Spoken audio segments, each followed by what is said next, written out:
حضرت انس بن مالک رضی اللہ تعالیٰ عنہ فرماتے ہیں میں زندگی میں رویا کبھی نہیں تھا، کیونکہ میں جب حضور کی غلامی میں آیا تو بچہ تھا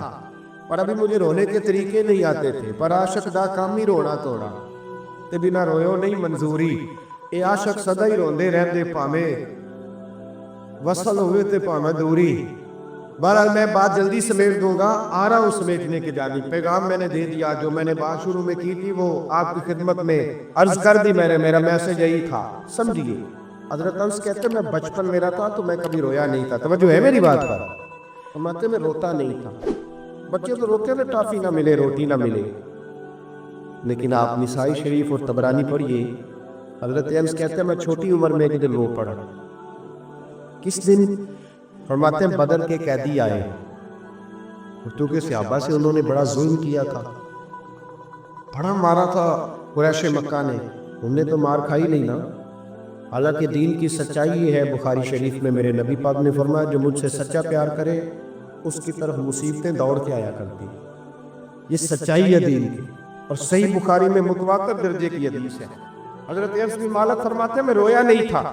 اور بڑا ستایا تھا مکے والوں نے، تو آج قیدی ہو کے جب لائے گئے نا تو نبی پاک صلی اللہ علیہ وسلم کے غلاموں نے ذرا زور زور سے رسیاں باندھی، حضرت بلال بھی کہتے ذرا زور سے باندھو انہیں، بڑا ستایا تھا انہوں نے۔ محبوب پاک اپنی خوابگاہ میں چلے گئے آرام کرنے۔ حضرت انس کہتے ہیں میں آدھی رات کے وقت اٹھ کے مسجد آیا تو نبی پاک بے چینی کے عالم میں کبھی ادھر جاتے کبھی ادھر جاتے، کبھی بیٹھتے کبھی اٹھتے،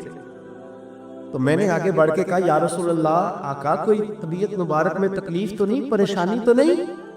فرماتے میں نے سوال کیا تو حضور کی آنکھوں میں آنسو آ گئے، نبی پاک روئے، فرمایا انس یار تم نے ان کافروں کی رسیاں کس کے باندھ دی ہے،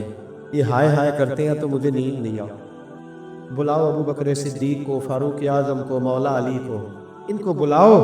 ان سے کہو ان کی رسیاں ذرا ڈھیلی کر دیں، یہ ڈھب سے سو جائیں گے تو میں بھی سو جاؤں گا، بلاؤ۔ حضرت انس کہتے ہیں میں کبھی نہیں رویا تھا، اور مصطفیٰ کا جملہ سنا تو بچپن میں میرے آنسو نکل گئے۔ حضور اتنا احساس، اور ان لوگوں کا جنہوں نے اتنا ظلم کیا ہے، احساس ختم ہوتا جا رہا، معاشرہ دکھوں کا شکار، آزمائشیں اتنی زیادہ ہیں۔ صرف ہم جو لوگ ہیں نا تھوڑے گاڑیوں میں گھومنے والے، ہمیں یہ احساس نہیں رہا کہ آج بھی کچھ اماں ایسی ہے، آج بھی کچھ مائیں ایسی ہیں جن کے بیٹے منت کرتے ہیں کہ یار یہ موبائل میرا 3000 کا ہے پر چلو 3500 کا لے لو، میری اماں کی دوائی آنے والی ہے، ابھی بھی یہ رہا ہے۔ چونکہ مجھے نہیں نا پتا، میں کار میں گھومتا ہوں، مجھے کیا پتا کہ ساروکی سے گجرانوالہ کا کرایہ کتنا ہے، اور مجھے کیا پتا کہ اگر کسی نے جانا ہو گجرات تو بسیں کتنی بدلنی پڑتی ہیں۔ یہ احساس تو اسے ہوگا جو جائے گا، احساس زندگی میں پیدا کرے، یہ احساس ہمیں ہمارے رسول نے عطا فرمایا،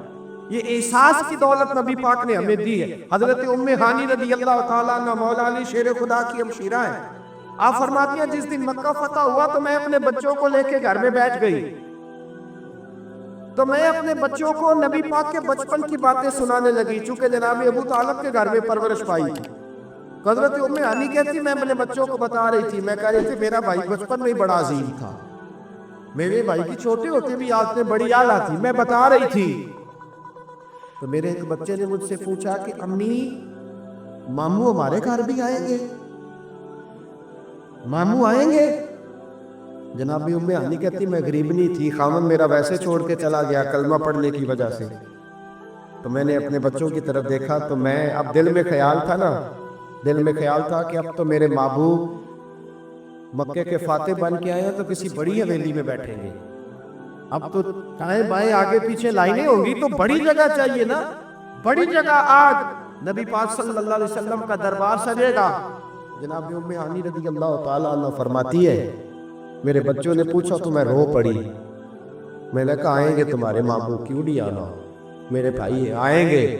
ضرور آئیں گے، ذرا کام نمٹا لیں۔ اور فرماتی ہیں ساتھ ہی آنسو تھے کہ بڑا سارا گھر ہو تو حضور آئیں، سارا مکہ آج غلام بن گیا ہے، 10,000 کا لشکر مدینے سے آیا ہے، میرا چھوٹا سا گھر ہے، کہاں بٹھاؤں گی؟ فرماتی ہے میں رو ہی رہی تھی کہ میرے دروازے پہ دستک ہوئی، اور میں نے بے دل ہو کے دروازہ کھولا، کون ہے دروازے پہ؟